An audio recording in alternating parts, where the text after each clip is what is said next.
Okay, si Brandon, bibigyan natin ng 2,000 pesos. Tingnan natin kung saan niya gagamitin yung 2,000 pesos. Mukhang dito. Alright, so dito niya napiling bumili ng damit. Ayan.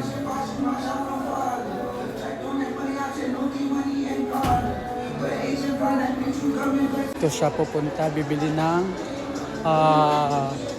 damit. Magkano yung ganito? 1K. 1K? Grabe.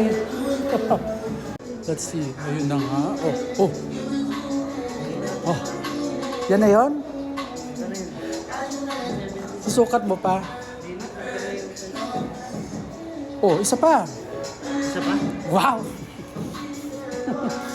Isa pa. Dito, ayaw mo dito? May mga ganyan ka na ba? Pero hindi ganito. Di ba yun yung mga sa TikTok, yung mga ganyan?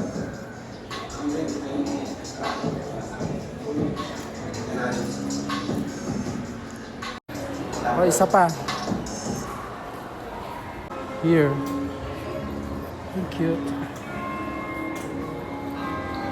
Puro t-shirt lang gusto mo? Nagkahanap pa ako. Ha? Ay, video mo na. Oh. Ang meron pa pala dito sa loob. Mga jacket naman dito sa loob. Yung time binili ko, 2,900. Oh my God, 2,900 yung ganito? Hindi mo ito tayo nakalimutan ko din. Basta yung ganito yun. Iba talaga pag gano'n, mapera. Ipon yun, manahong po. Hindi talaga yung nagtipan ko.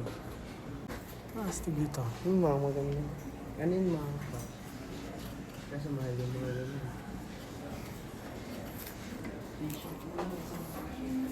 O, isang t-shirt pa daw. Check mo na doon. Sa labas. This is their fitting room. Oh, ang ganda.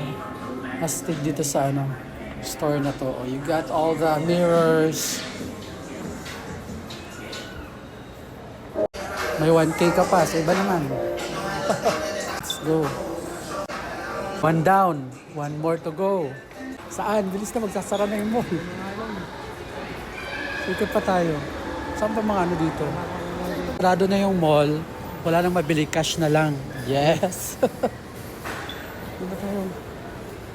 Oh, galing nga Kuya Per. Thank you, Kuya Per.